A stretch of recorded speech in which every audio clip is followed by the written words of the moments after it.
Opa, boa tarde, pessoal. Espero que vocês estão gostando, aproveitando bastante aqui a conferência. Meu nome é Charlie Batista, como diz aqui e não dá para ler.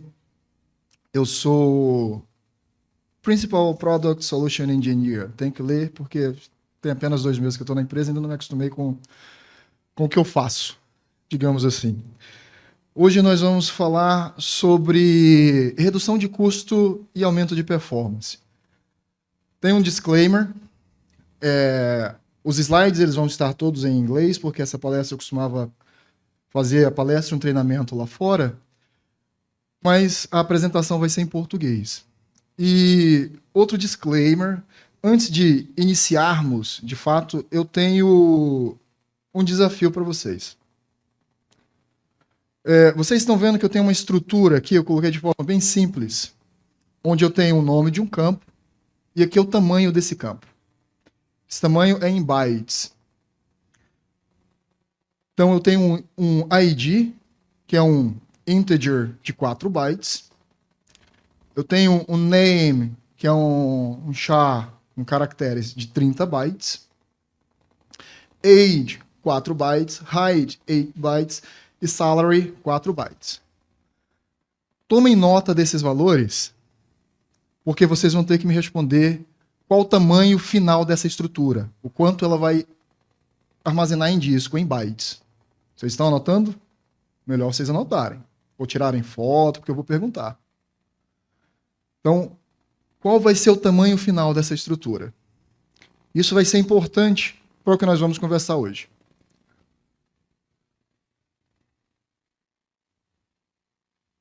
Todo mundo tomou nota? Todo mundo tirou foto? Beleza. Então, é o seguinte, tá? Ainda tem o pessoal tirando foto. Então, vamos lá. 3, 2, e foi. Então, o nome da palestra, como eu falei, nós vamos abordar como é que a gente pode reduzir custos e melhorar a performance. Parece uma coisa meio contraditória, né? Quando nós vamos para o mercado, vocês vão para a AWS vai falar para você quer mais performance? Você tem que gastar mais, você tem que comprar mais memória, mais CPU, mais independente do que for que eles estão vendendo para vocês. Hoje nós vamos tentar fazer o contrário. A agenda, o que nós vamos fazer aqui? Nós vamos ter um overview, tentar explicar um pouco sobre o que nós vamos discutir. Nós vamos tentar entender como é que a arquitetura de computador funciona.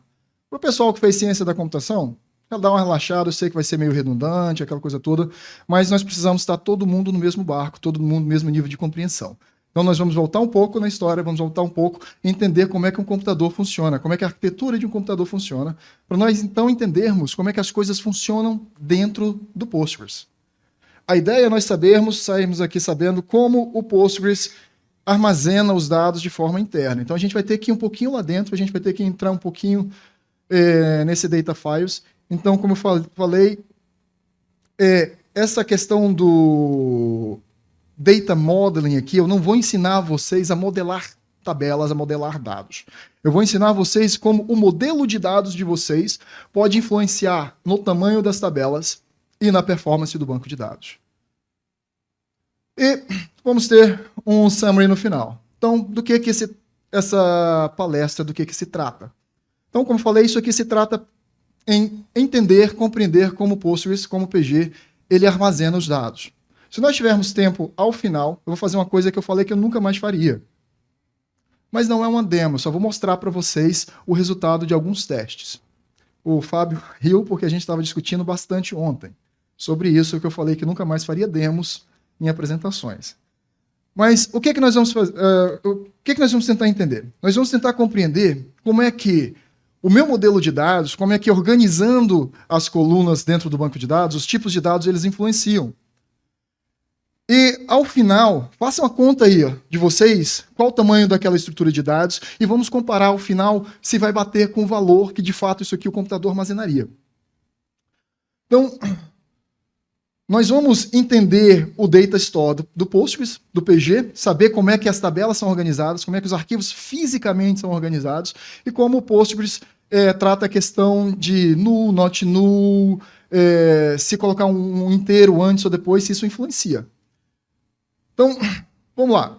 A ideia é entender como o design do nosso modelo de dados vai impactar na nossa performance e nos custos.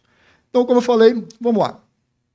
Isso aqui é um pequeno diagrama de como o nosso computador é organizado. Uma coisa que nós precisamos entender é que a CPU ela não faz muita coisa. Apesar de parecer que uma CPU é uma coisa mágica, ela basicamente faz I/O. Ela move bits de um lado para o outro.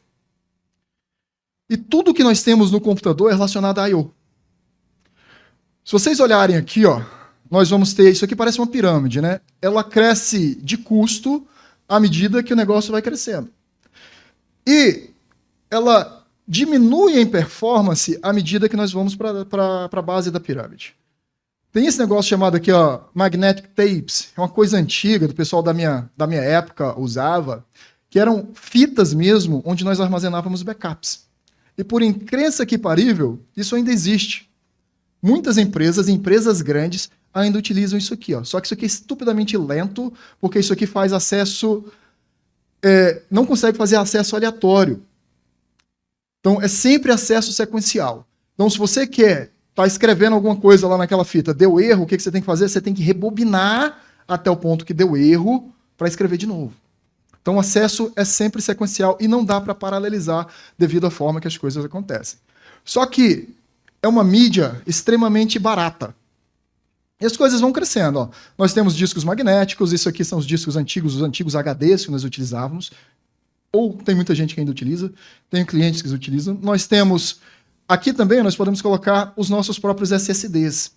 Os discos, eles são muito mais rápidos do que fitas magnéticas, mas ainda são muito mais lentos do que a memória RAM, por exemplo. E existem memórias e memórias, existem tecnologias de memórias RAM diferentes, onde nós temos performance diferente. E à medida que a performance vai aumentando, nós vamos ver aqui, ó, que o preço vai aumentando. Aqui em cima, nesses dois indivíduos aqui, ó, nós já estamos no nível do processador. Essa memória cache, quando vocês vão comprar um computador de vocês, principalmente para quem é gamer, isso aqui é extremamente importante. Não, cache L1, cache L2, cache L3, aqueles negócios. O que é isso? Isso é um bloco de memória que fica no mesmo chip da CPU, do processador de vocês. A tecnologia que esses blocos de memória são feitos, elas são muito mais caras. Utilizam componentes muito mais densos. Então nós conseguimos ter uma memória extremamente rápida, e porque elas estão muito próximas da CPU, o tempo de acesso a essa memória também é muito rápido. Então elas são muito caras. É por isso que você compra memórias L1 cache em kilobytes. Máximo em megabytes, em 1 megabyte de memória, 2, 4 megabytes. Não se compra mais isso, principalmente em computador convencional. Porque é muito caro. Nós temos memórias L3, L2 e L3, que são memórias menos caras, por isso que elas, geralmente nas especificações da CPU, você tem mais L2 e L3, e elas também ainda ficam no chip, ou seja, o tempo de acesso é o mesmo, só que a memória é uma memória mais lenta. E nós temos os registradores, isso aqui é onde a mágica acontece. O que acontece? Uma CPU não faz nada em memória. Às vezes a gente acha que a CPU vai pegar aqueles dados em memória e processar em memória, né? Não. A CPU trabalha aqui, ó. A CPU, ela vai pegar informação da memória cache, jogar nos registradores. Aí o que ela vai fazer? Ela vai ficar mexendo esse negócio de um lado para o outro. Isso aí é o processamento. O processamento de uma CPU só acontece nos registradores. São estupidamente rápidos, tanto que a gente não mede tempo aqui, ó, a gente não mede mais tempo em milissegundos. A gente mede tempo em ciclos. Se vocês têm uma CPU de 3.500 Hz, isso quer dizer que ela consegue fazer 3.500 ciclos em 1 segundo. É assim que se mede tempo de CPU. São ciclos, são em Hz, não é mais em segundos, em milissegundos, em microsegundos. Para vocês terem uma ideia da dimensão de tempo, na memória aqui, ó, nós medimos tempo em milissegundos. Então, assim, a CPU é estupidamente mais rápida do que a memória de vocês. Então, todas as vezes que a CPU precisa acessar qualquer informação em memória, isso leva muito tempo. A CPU tem que fazer alguma outra coisa ou parar. E aí, ela pega essa informação que está em memória, joga na memória cache, porque é mais rápido, e como a cache é muito maior do que os registradores, ela fica trabalhando nos registradores e quando precisa de alguma coisa, ela pega do cache. E esse cache é aquela memória L1 lá. Então, assim, ela vai jogando o dado de um lado para o outro. Ah, não está em cache, não está em L1, o que é que ela faz? Ela busca na memória. É ruim. Pô, mas quando não está em memória, cara, ela tem que vir aqui, bicho. Nossa, isso aqui é lento. Vamos assim, ó. Vamos supor que você é cozinheiro, você vai cozinhar, beleza? Esses camaradas aqui, ó, são os ingredientes que estão na tua mesa. Você está trabalhando com eles, cortando, aquela coisa toda. A memória cache são os ingredientes que estão nos armários da sua cozinha. Não é tão rápido, mas você deu uma passinha aqui, você pegou o negócio lá, colocou aqui e começa a trabalhar. Beleza? A memória RAM é o supermercado aqui, ó. Você mora no Cabo Branco, você tem que vir no supermercado aqui comprar. Pô, você tem que sair, pegar o seu carro, pegar aquele trânsito maravilhoso da frente do shopping aqui, porque às vezes o bus, que é justamente aquela trilha de memória, ele pode estar congestionado. Então você pega o trânsito maravilhoso do Manaíra Shopping aqui, vem, volta, joga na memória cache e nos registradores. Olha o tanto mais de tempo que você tem.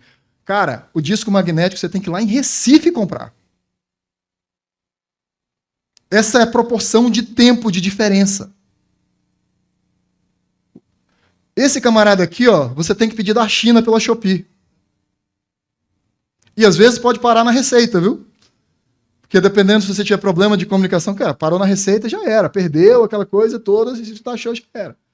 Então isso aqui é o nível de complexidade para vocês verem. Quanto mais coisa a gente conseguir deixar aqui, ó, nessa ponta, mais rápido e mais eficiente vai ser o nosso código. É por isso que os programadores de baixo nível, o pessoal que trabalha com hardware, então, o pessoal que desenvolve banco, aquela coisa toda, eles tentam ao máximo otimizar as estruturas de dados para que elas fiquem aqui. Beleza? Então, esse slide aqui, basicamente, o que eu estava falando. Quando nós tratamos de acesso de I/O, de memória, nós temos basicamente dois tipos de acesso. Nós temos o acesso aleatório, ou acesso randômico, e nós temos o acesso sequencial, que é aquele acesso aqui, ó. Não, peraí que eu já volto. Esse aqui é o acesso sequencial, um após o outro, e esse aqui é o acesso aleatório. Eu não sei por que eu coloquei esse cara aqui lá no final, bicho. Mas enfim, já a gente volta pro de trás. Acesso sequencial é, em geral, mais rápido do que o acesso aleatório. Porque a CPU e o kernel, eles são caras que tentam ser proativos. Tem um negócio chamado de caching, ou técnicas de caching, e essas técnicas de caching existem técnicas diferentes. Uma técnica chamada técnica de caching locality, ou caching de localidade, que diz que o seguinte, se eu for acessar esse bloco 3 aqui, a chance de eu precisar do bloco 2 e a chance de eu precisar do bloco 4, ou seja, os blocos ao redor do bloco de disco que eu estou acessando, são grandes. Então, o que eu faço? Pô, o cara me pediu para pegar o 3. Mano, ele vai precisar do 2 e do 4. Pô, já vou pegar logo o 2 e o 4 e jogo memória. Então, ele já pega isso aí e já faz o cache desses dados. Aí o banco vai lá e fala, eu preciso do 4. Eu falo, sabia? Tá aqui, ó. Aí, entrega o 4. Isso aqui é uma forma de otimização. A CPU, ela já faz isso, ela chama de prefetching. Ela faz um prefetching de informação, ela já pega esse camarada aqui e já joga lá. E aí, pô, tá lá bacana, sem problema. Então, ela consegue fazer isso com acesso sequencial, porque ela sabe quem é o 3 e quem é o 4. Tá um do lado do outro. Cara, e com acesso aleatório? Quebrou, né? Foi pro vinagre essa técnica. Isso complica até nisso. Sem contar que em discos SSDs não tem tanto problema. Discos magnéticos, isso é horrível. Porque o disco fica rotando, né? Geralmente, quando se comprava uns discos magnéticos, nós víamos qual que é a rotação. 5.700 RPM, não sei quantos RPM. O pessoal acha que isso é o maior impactante na performance, o quão rápido o disco gira. Só que não. Tem um discozinho que gira, só que ele tem que ter uma agulhazinha ali, ó. Tem uma cabeça que fica indo para frente e para trás. Aquele cara é mecânico. E aquele camarada é extremamente mais lento do que a rotação do disco. O maior tempo de performance que a gente perde com o disco mecânico é a cabeça indo para frente e para trás. Porque ela tem que levantar, subir, sincronizar, esperar até que chegue aquele ponto lá, e a partir daí começar a ler. Com acesso sequencial, a cabeça pode girar, ir para o ponto só e deixar o disco rodar. É sequencial, um atrás do outro. Então, acesso sequencial a um disco mecânico é ruim, mas não é tão ruim. Cara, acesso aleatório, aquela cabeça tem que ficar indo para frente e para trás. É muito ruim. O tempo de performance entre acesso sequencial e aleatório pode ser de 30, 50, até 100 vezes mais lento. Então, sim, a diferença é gritante. Bem, com os SSDs modernos, NVMEs, diminuiu bastante, mas ainda assim, acesso sequencial costuma ser 2, 3, até 5 vezes, dependendo do modelo que você tem do fabricante. Mas ainda assim, acesso sequencial ainda é mais eficiente. Então, beleza, voltamos, porque nós perdemos aqui. Tá. Aqui é o que eu estava falando, nós temos um outro problema com relação ao acesso em disco. Lembra que eu falei que o bus, que o trilhozinho, que a linha ela pode estar congestionada quando vem da memória? Então, quando a CPU de vocês precisa de informação e ela pede para o disco, a CPU não tem acesso físico direto ao disco. Não tem nenhum cabo ligando o disco de vocês na CPU. Mesmo que a CPU queira pegar direto aqueles dados, ela não consegue. O indivíduo responsável por ir lá e buscar é o controlador de memória. Na placa de vocês, lá onde vocês colocam as memórias, tem um controlador, literalmente um microcontrolador, onde ele vai providenciar acesso ao disco. Então, todas as vezes que a CPU de vocês precisa de alguma coisa de disco, ela tem que chegar para a memória e falar, mano, cara, eu preciso do bloco XYZ. Ele vai ler do disco e joga em memória. Aí a CPU tem acesso a esses dados. Ou seja, tem mais um limitador físico. É mais um problema de performance. Então, quanto mais coisa nós conseguimos deixar em memória e mais próximo do cache, muito mais eficiente os nossos dados. Só que nós temos algumas dificultadores aí, né? Tá, mas no que isso influencia? Nós falamos de tudo isso, mas para o banco de dados, para o Postgres, qual que é o problema? Seguinte, existem várias formas de nós armazenarmos dados. E vários tipos de estrutura de dados que nós podemos utilizar. Tem uma chamada de heap file, que é estupidamente simples. Ele simplesmente coloca um bloco de dados depois do outro. Só isso. Não tem organização, não tem ordenação, não tem sequência lógica, não tem nada. Você tem um monte de blocos, você coloca um depois do outro. Página 1, página 2, página 3. Eu vou falar de páginas e blocos, e aqui página e bloco vai significar a mesma coisa, que é um pedaço de memória, um pedaço de dados que nós colocamos lá e salvamos lá dentro. Então, o heap file é basicamente isso aqui, ó. Nós pegamos aqueles pedaços e colocamos um depois do outro, sem nenhuma ordem específica, sem nenhuma lógica maravilhosa, nada. A gente simplesmente pegou o que estava lá e salvou lá dentro. Não tem ordenação. As páginas são simplesmente armazenadas. Então, é muito comum você ir lá, cria uma tabela do zero, dá um insert table, tá ID 1, ID 2, ID 3, você dá um select e vem. O ID é a sua chave primária, beleza? Você cria como chave primária. Você dá um select, aí vem bonitinho ID 1, ID 2, ID 3, aí teve um santo que foi lá e alterou o nome, deu um update no ID 2. Aí você dá um select, o mesmo select, sem order by, aí vem ID 1, ID 3, ID 5, ID 7, ID 2 lá no final. Por quê? Lembra que não tem ordem? Então, o bloco 2 saiu daqui, foi lá para o final. Outra coisa maravilhosa é que é o seguinte, ele é extremamente eficiente para inserir, porque nós não precisamos ordenar nada. A gente simplesmente insere um negócio depois do outro. E ele é extremamente eficiente para pesquisar. Porque, lembra da técnica que eu falei de pre-checking? Então, se nós trabalhamos com blocos de tamanhos definidos, blocos de 8K, o meu banco pode chegar e falar o seguinte, cara, eu vou ter que armazenar 8 KB de qualquer forma, não vou? E que tal se eu criar 5 bloquinhos de 8 KB no disco? Não vai machucar ninguém. Beleza? Vai ser um depois do outro. Aí, à medida que eu for populando, eu encho aquele camarada lá. Da próxima vez que eu precisar, eu crio mais 5 bloquinhos. Não vai ser sequencial, porque outras coisas no computador vão estar escrevendo no disco, e à medida que a gente escreve no disco, o disco se fragmenta. O que é fragmentação? Fragmentação nada mais é do que nós temos esse cara aqui, ó. Nós temos o bloco 1 aqui, o bloco 3, o bloco 7, o bloco 2, ou seja, porque outros programas estão escrevendo no disco, cara, a CPU, o computador, o kernel vai colocando onde dá, onde tem espaço livre ele vai colocando. Então, por mais que logicamente o seu arquivo seja uma tripa, um pedaço único, dentro do disco não, ele está separado em vários pedacinhos. O kernel faz essa mágica de juntar esses vários pedacinhos e mostrar para vocês como um arquivo único. Só que lá dentro está assim, ó. Se desse para a gente olhar lá, você ia ver, parecia um quebra-cabeça.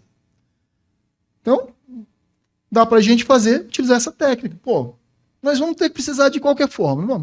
Vamos criar uns bloquinhos maiores aqui, ó, mais bloquinhos, não vai machucar ninguém. E aí, nós vamos ter uns pedaços maiores sequenciais. E com o HipFile dá para fazer isso.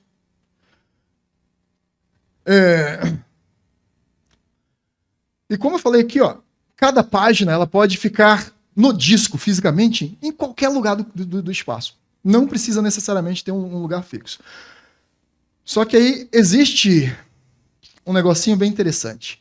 Quando vocês dão um update, ele não altera o dado in place, ou seja, aquele dado lá físico dentro daquela página, o banco não vai lá e altera. O que ele faz? Ele apaga aquele registro e cria um registro novo. Só que tem um outro problema. Quando ele apaga, ele de fato não apaga. Ele marca como apagado. É como se você tivesse a sua lista lá de afazeres, beleza? E ao invés de você passar uma borracha lá, você marca um xizinho nesse de que esse foi removido. Mas tá lá. O espaço dele tá lá, tá ocupado, tá lá. E é por isso que se você tem um banco que tem muitas alterações, ou muitas remoções, inserções, aquela coisa toda, vai criar um negócio chamado de bloat. Uma coisa que todo DBA ama de coração. Às vezes você tem uma tabela que no disco tem lá 1 terabyte e você tem 20 giguinhas de informação de fato que existe. E pode acontecer. Tem um camarada chamado Vacuum, Alto Vacuum aí, que o pessoal inventou para tentar eliminar esses negócios, mas isso é uma discussão para depois. Mas enfim, essa é a mágica que acontece. E o Postgres utiliza essa estrutura de dados. Então, no Postgres, ele trabalha por padrão com blocos de 8 kilobytes. Só que o seguinte, esse por padrão quer dizer, a gente não consegue alterar em tempo de execução, não tem um parâmetro no PG que a gente altera isso. Para alterar, a gente tem que recompilar o código. Tem uma variável de compilação, onde nós podemos recompilar o código do PG e alterar para um tamanho maior ou menor. Na grandíssima maioria dos casos, não faz sentido alterar, mas tem muita gente que acha na cabeça que é bonito e altera. Então, eu já vi blocos de 1 GB. Bem, tem alguns problemas, mas, enfim, deu mais problema ainda depois para converter, porque os camaradas tinham alguns terabytes de dados lá e a gente teve que fazer um dump lógico para voltar. Mas, enfim, essa é uma outra história. Então, o PG utiliza isso aqui, ó. Então, ele vai colocando um bloquinho de 8 kilobytes. E a maioria das tabelas de vocês, inclusive o exemplo que eu dei, nós podemos colocar várias informações dentro desses 8 kilobytes, não é verdade? Então, assim, geralmente, dentro de um bloco de 8 kilobytes, nós temos várias linhas. 100 linhas, 200 linhas, dependendo, às vezes 1000 linhas. Aí vai depender de quantas colunas a tabela da gente tem. Então, encheu um blocozinho, cria o próximo bloco, encheu, e assim vai, HipFilezinho bonitinho. Não é isso? E existem umas restrições, alguns pontos com o Postgres. O PG, ele cria um arquivo de HipFile por tabela no tamanho máximo de 1 GB. Então quer dizer que eu não posso ter uma tabela maior de 1 GB? Não. Se você tiver uma tabela maior de 1 GB, ele vai criar mais de um arquivo para aquela tabela. Mas o tamanho máximo de cada arquivo que ele cria para as tabelas é de 1 GB. Eu tenho uma tabela de 1 tera. Cara, vai ter 1000 tabelinhas lá dentro, 1000 arquivozinhos lá dentro e suave. Daí uma coisa importante de saber qual o file system ideal para vocês trabalhar com o banco de vocês. Existem file systems que trabalham melhores ou piores com a quantidade muito grande de arquivos. Se você escolher um file system que não trabalha de forma adequada com quantidade grande de arquivos, você pode perder performance só nessa escolha. Ou ganhar também, né? Então, ele divide a página em blocos, ou Ele divide o arquivo em blocos ou páginas, como eu falei, aqui eles vão ter o mesmo significado para a gente, que é esse pedaçozinho aqui de 8 kilobytes, tamanho de 8 kilobytes. E dentro da tabela, todas as páginas são logicamente equivalentes, ou seja, não tem uma página melhor ou uma página pior, uma página mais bem localizada ou menos localizada. Então são todas iguais. Mas o que tem dentro dessa página? Dentro de uma página, nós temos esse indivíduo aqui, ó. Ela é dividida entre o header e os itens. Agora, uma coisa interessante é que o Postgres, ele começa a inserir os dados do final da página para o começo. Vamos supor, eu criei uma tabela agora, do zero. Eu dou um insert nessa tabela, ele vai jogar aqui no final. Outro insert, vai indo, até para o começo. E aqui, estão vendo esses item? Isso aqui são ponteiros. São ponteiros para onde os dados estão localizados. Gambiarra, né, cara? Bagulho feio, que estranho. Tem algum benefício com relação a isso? Existem alguns. Por exemplo, lembra que eu falei para vocês que quando vocês dão um update, ele não updata de fato, ele não altera, mas ele apaga. Vamos supor que você dê um update nesse campo aqui, ó. Ele vai apagar esse camarada e vai escrever como esse aqui.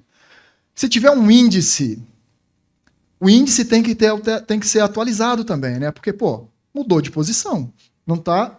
Fisicamente mudou de posição. O que é um índice? O índice é um outro arquivo que tem a localização física desse registro. Então, todas as vezes que eu dou um update, ou um insert, ou um delete, quer dizer que eu tenho que atualizar o índice? Geralmente. Mas nesse exemplo aqui, ó, o que acontece? O índice vai apontar para esse cara. Quando eu dou um update, esse cara que estava apontando para cá, ele vai ser alterado e apontado para cá. Como o índice não aponta para o dado, mas para o item, eu não preciso atualizar o índice. Um arquivo a menos para atualizar. Então, não são todas as vezes que a gente dá um update que um índice vai ser atualizado. Todavia, se essa página estiver cheia e esse camarada sair daqui, olha que o item não vai mais apontar para cá. Nesse caso, o índice vai ser atualizado. Quando vocês forem olhar para a configuração de vocês, vai ter uma configuração chamada Fill Factor. O Fill Factor ele vai falar o quanto por cento nós queremos preencher com inserts de dados, o quanto por cento nós queremos que esse camarada fique cheio aqui até a gente ir para a próxima página. Se vocês deixarem alguns dados aqui, ao invés de colocar Fill Factor com 100%, colocarem com 80%, por exemplo, esse cara vai deixar 20% de espaço aqui. A probabilidade de os dados de updates que você tiver aqui caberem nesses 20% de espaço é muito grande. Então você aumenta a probabilidade de um update não precisar atualizar um índice. Já é um ganhozinho de performance. Pode ser marginal no início, mas se você tiver muito update, tabelas muito grandes, aquela coisa toda, pode ser significativo. Vocês estão vendo que nós estamos colocando ganhozinhos em cima de ganhozinhos. Nós não fizemos nada mágico, nada maravilhoso. Um ganhozinho aqui, um ganhozinho ali, e as coisas vão crescendo, vão escalonando. Beleza.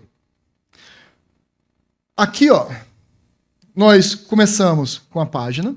Nós demos um zoom nessa página para ver o que tem dentro dela. Agora vamos dar um zoom nesse camarada aqui para ver o que tem dentro dele.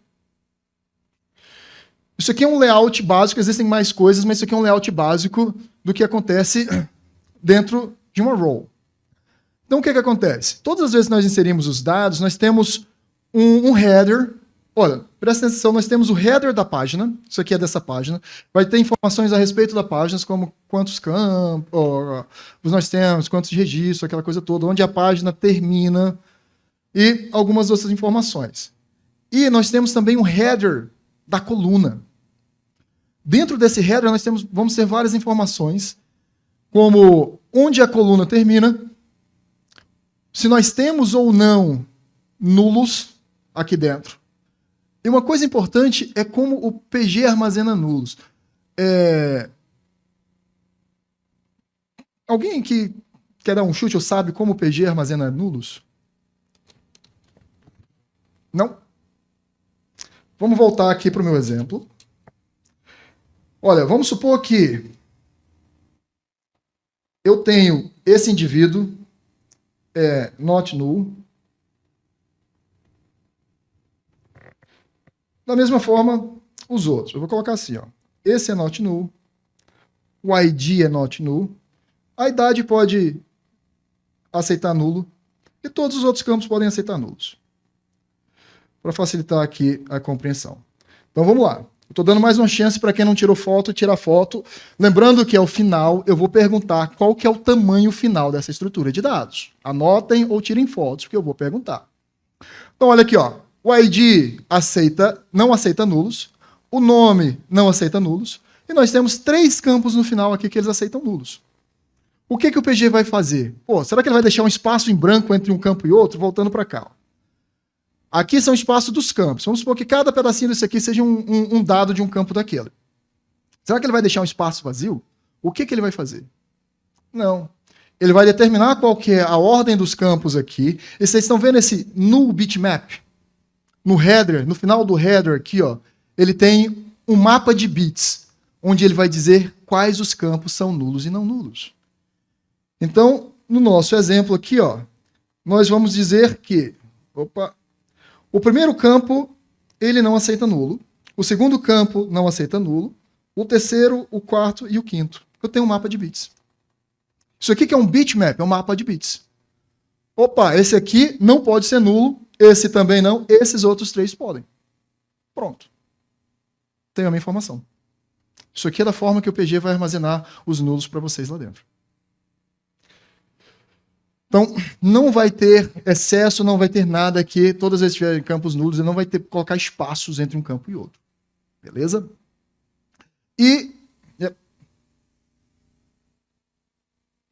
Então, o Postgres ele apenas marca como se fosse uma flag falando que era para ter alguma coisa, mas não tem nada. Então, literalmente, ele só guarda esse espaço.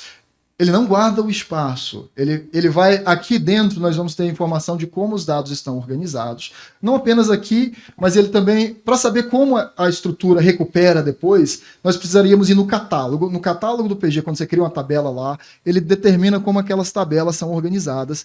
E à medida que nós vamos colocando aqui, ele vai armazenando mais ou menos o de espaço que cada um tem. Ou seja, nós temos a informação de cada coluna aqui. Aquela coluna, ela não vai ter o espaço dela. Simplesmente vai ter a próxima ali, depois dela vai ter a próxima e acabou.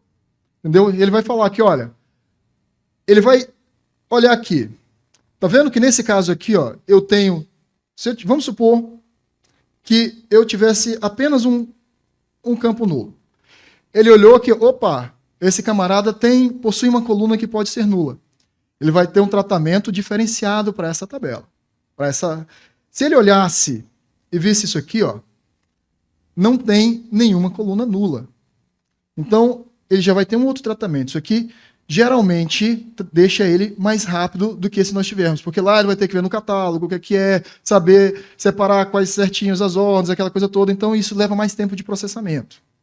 É isso que não única, mas uma das causas, porque, em geral, termos tabelas que não aceitam campos nulos pode deixar um pouco mais rápido o nosso modelo. Mas é marginal também, não é nada maravilhoso. Beleza. Isso aqui é a mesma imagem lá, só para ter uma visão um pouquinho melhor. Tá, agora vem para o que de fato importa. Isso aqui, olha, se vocês precisam aprender alguma coisa hoje nessa palestra, é isso aqui. Chamado Data Alignment e Padding. Alinhamento de dados e Padding eu não sei como é que traduz. É? Alguém sabe de cabeça? Enfim, é Padding. Padding e acabou. É isso aí. Então, o que acontece? As CPUs, elas tentam ser o mais eficientes possível. Para serem eficientes, as CPUs elas precisam que os dados estejam alinhados ao que eles chamam de tamanho de página. O que é o tamanho de página? É a arquitetura que a CPU é construída. Uma CPU de 64 bits, o tamanho de página dela é 64 bits. Uma CPU de 8 bits, o tamanho de página dela é 8 bits, e assim sucessivamente.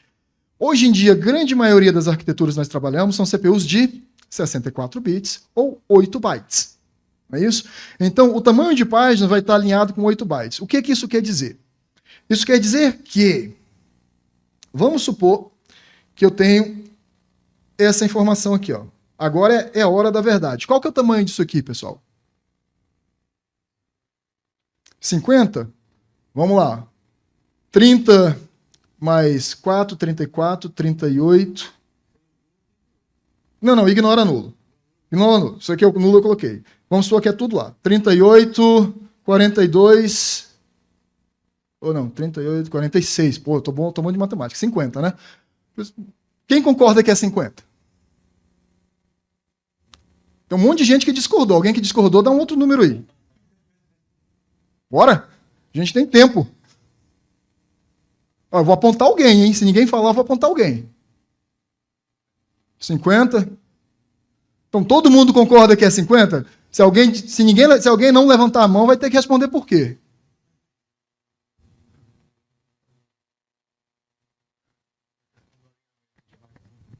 O microfone.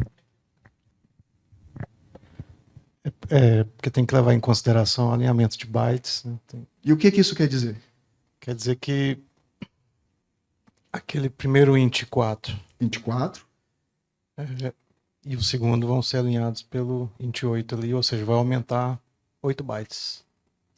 Vamos lá, ele falou da questão do alinhamento de bytes. O que a CPU faz? A CPU ela vai trabalhar com pedaços de 8 bytes. Se um campo ou um conjunto de campos não der 8, ela vai preencher com zeros para começar o próximo campo. Por exemplo, tá vendo esse int 4 aqui? Ó? Ele ocupou 4 bytes. Faltaram 4. Logo, nós vamos ter 4 mais 4, porque ela vai preencher com zeros. 30 dividido por 8 dá quanto? 3 vezes 8 dá... 4 vezes 8 dá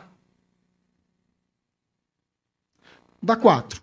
Então aqui ela consegue ocupar 4 pedaços e vai faltar 1. Ou seja, ela ia precisar de 32.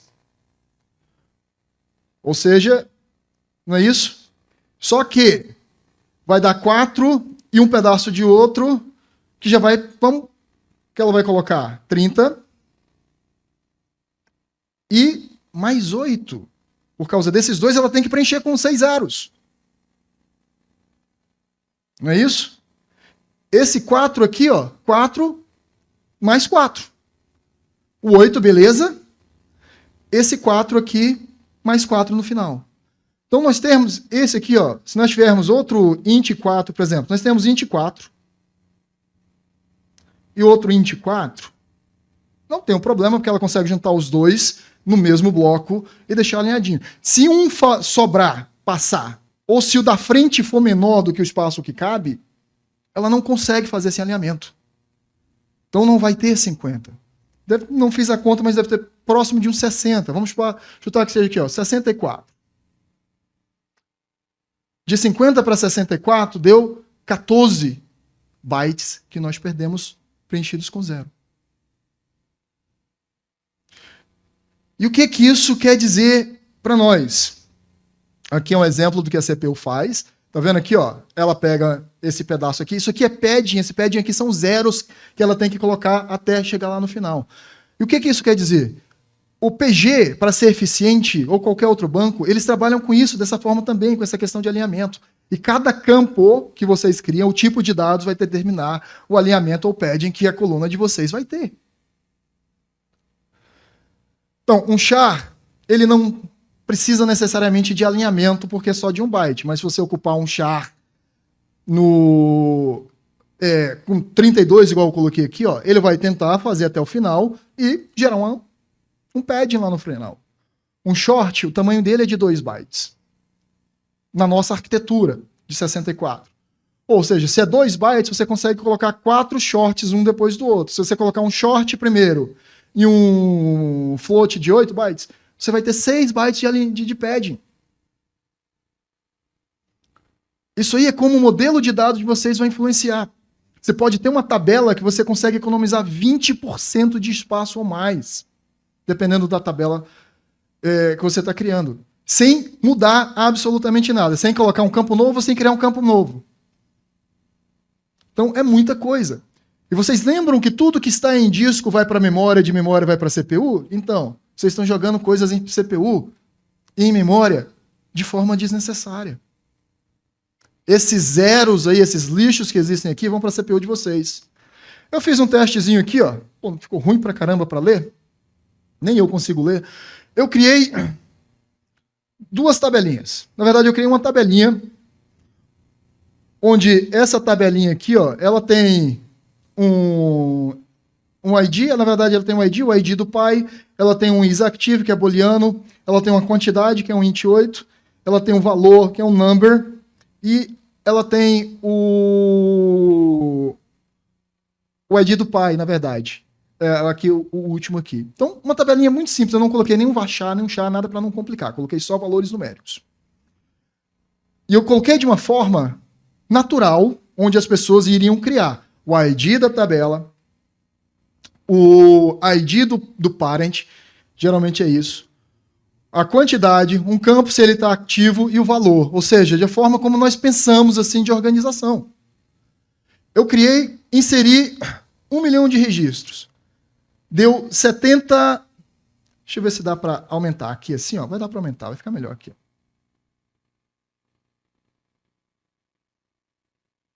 Aqui, ó.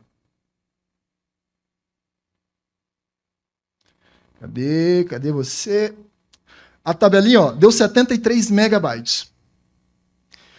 Eu reorganizei a mesma tabela para eliminar os paddings e dei um select insert para inserir os mesmos dados.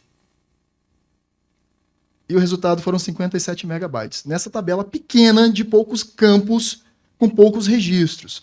Foi um ganho de 25%. Sem fazer absolutamente nada. Imagina isso aí com centenas de tabelas, com dezenas de bancos de dados. Tabelas com 50 colunas. O tanto de lixo que você está jogando para a sua CPU. Para sua memória, para o seu disco. Disco na AWS é barato, mas mesmo barato se você economizar aí 20%. Você conseguir reduzir tempo de processamento, aquela coisa toda, dá 10% de economia. Você pode chegar para o chefe, seguinte, ó, se você fizer uma mágica da gente der 10% de economia, você me aumenta 30% de salário? Ó, é um negócio interessante, né? Sem fazer absolutamente nada. Digo, não muito. Então, o summary, o que a gente pode fazer? Olha, o Postgres, ele utiliza heap files. Nós vimos o tipo de organização que é, a forma como ele organiza. Ele não vai ter ordenação mágica, não tem coisa mágica. Mas a forma como nós organizamos as nossas tabelas, utilizando alinhamento natural de 8 bytes de forma interna, é extremamente importante. Então, isso pode determinar o quão mais rápido, quão mais eficiente, ou quão mais lento, mais ineficiente é o banco de dados de vocês. Então, é muito importante que nós tenhamos isso em mente. Então, coisas, dados, a forma, organizar, modelar, de forma que nós causemos padding, é muito crucial. Eu fiz um testezinho de performance, rodei um PGBench simples, um negócio de testezinho de performance. Eu consegui, esses 20% de melhora aqui, me traduziu em 12% de aumento de performance. Um teste de 1 hora. Provavelmente, se uma tabela maior, um modelo mais complexo, pode traduzir em mais ou um pouquinho a menos isso aí. Mas pode ser uma diferença enorme, pode ser uma diferença gritante com a quantidade de performance que nós podemos conseguir com relação a isso aí. E vocês viram que não tem mágica. Nós não precisamos criar coisas maravilhosas, criar views, criar materialized views, procedures, nada disso. O bom e velho modelo de dados, a organização dos dados que nós temos vai nos ajudar. É isso. Perguntas? Só um segundo.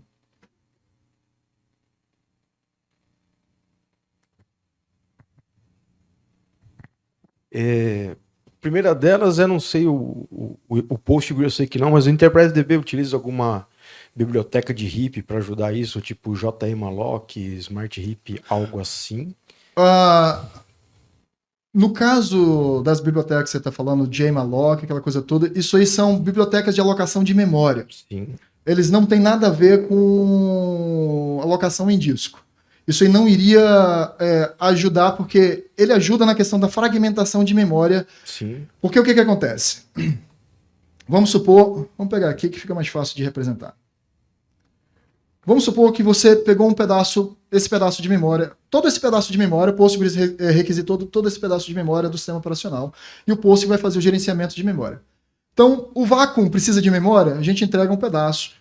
Sei lá, tem 50 conexões, cada uma precisa de memória, Então, a memória, ela começa a ficar fragmentada, independente de como é o nosso modelo de dados. A memória vai começar fragmentada por causa desses processos.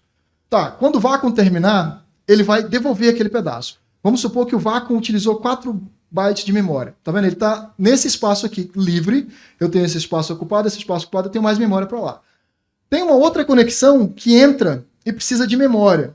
Só que a memória que ela precisa é maior do que isso aqui. Eu não consigo entregar esse pedaço de memória, porque a memória ela tem que ser contínua. Ela não pode ser fragmentada por processo. O processo tem que ter um pedaço contínuo. Então eu vou entregar esse pedaço de memória, um pedaço maior. Mas vamos supor, nesse caso, que nós tenhamos essa memória livre e essa memória livre. E o nosso processo precisa dessa memória mais um bloquinho. A gente tem memória disponível, não tem? Só que nesse caso, nós vamos ter out of memory. Porque mesmo tendo memória disponível suficiente, ela não é contígua. Esse processo provavelmente ou vai crashar ou vai ter que esperar até que nós liberemos mais memória para que a gente tenha. O JMalloc, ele ajuda nisso aí. Sim. Saca? Então, assim, para o problema que a gente está discutindo aqui, ele não ajudaria. Nesse aqui sim. Mas se não o PG, ele não... É o que eu sei que ele tem uma estrutura interna de otimização de mas RIP. é muito ruim. Foi o que eu imaginei. Muito ruim para isso. Ele não utiliza... Você lembra se a gente usa JMalloc para POG? Tem várias, né? Tem PTmalloc, JMalloc... Tem, não, mas eu tem acredito uns que a gente utilize Xmalloc. o bom e velho malloc mesmo. O malloc puro e simples, né? Não lembro. Porque, assim, o gerenciamento de memória do Postgres definitivamente não é um dos melhores. Uhum. E ele depende muito do sistema operacional para gerenciamento de memória. Nós temos o buffer dele lá, mas é mínimo que a gente faz. Então, com relação a isso, não. A gente não é muito eficiente. Que essas bibliotecas JMalloc-like, justamente isso, Muito, né? isso. Elas otimizam o que o SO não faz muito bem às vezes. Principalmente para gerenciamento de memória, diminuir fragmentação, espaços contíguos. Trabalha com pools, fragmentação. Isso, elas são muito eficientes para isso. Tá. Mas para o nosso caso aqui, elas... desculpa, estava tirando foto. No nosso caso aqui, ela não iria ajudar muito nesse problema. Entendi. E aí uma última... Aqueles parâmetros de PG pre-warm, essas coisas de alocação de tabela em memória ajudariam, né, aí na performance? Não, isso aí é basicamente para tentar se você tem vamos supor, você tem um modelo de acesso que é bem comum e você tem que dar uma reinicialização do seu banco. Toda vez que você reinicializa o banco, o que está em memória perdeu. E aí, quando os clientes começarem a conectar de novo aquela coisa toda, ele vai ter que começar a ler aquilo em memória. O PG pre-warm, ele consegue ajudar um pouco nesse sentido, de você trazer um pouco do que já estava em memória para cá, e aí você não começa de code do zero, você não começa limpo do zero. Mas também com relação a isso, não ajudaria muito. Então não ajudaria. Não. Obrigado, hein? Nada. Valeu. Aqui mais perto.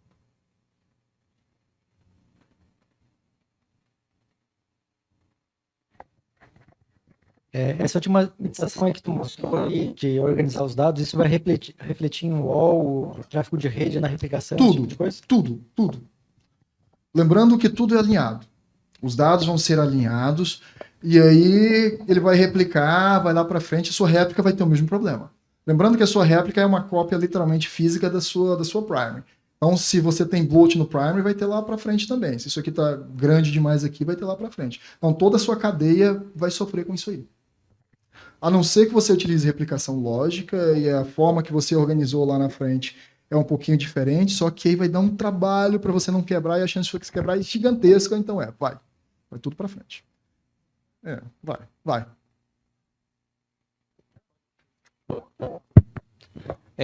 Logo no início da apresentação, tu comentou sobre Pô, fugiu a palavra. Vamos lá. Sobre file system. Que dependendo do file system pode degradar ou não ali o desempenho Sim. de escrita, de leitura. Tem algum exemplo assim do que não usar para depender Olha, do tamanho da carga? Eu não diria não usar. Existem file systems que são mais otimizados para determinadas coisas. O XFS é um file system bem interessante para utilizar com banco de dados, porque ele te dá bastante liberdade de você configurar tamanho de páginas e muitas outras coisas, então é bem interessante. Tem um agora que me fugiu o nome, que você consegue até fazer backup utilizando o próprio file system. Agora O deu ZFS. Também, mas o ZSF para Linux ele ainda tem, assim, o pessoal ainda tem muito medo de utilizar. Eu nunca testei o ZFS, então não posso falar muito dele. Mas tem um outro que ele também faz a... Agora me fugiu o nome, que ele é bem parecido. É o ButterFS. BTRFS. Ele é bem interessante também para utilizar, porque ele também tem um gerenciamento até interessante com relação a isso. Então, assim, até mesmo um Ext4 não seria horrível se você não utilizar. Dependendo do que você já tem na empresa, cara, você está confortável, ele está funcionando bem, beleza. Mas eu recomendaria testar um XFS da vida, que é um file system que já está no mercado há bastante tempo, aquela coisa toda. Entender como ele trabalha, porque você consegue ter blocos diferentes e configurar blocos para armazenamento de inodes diferentes, recuperação. Então, assim, dá para você trabalhar bastante com ele e melhorar bastante a questão da performance com ele. Dá para brincar bastante. Mais alguém? Se não tem mais perguntas, é isso. Muito obrigado, pessoal, e aproveitem.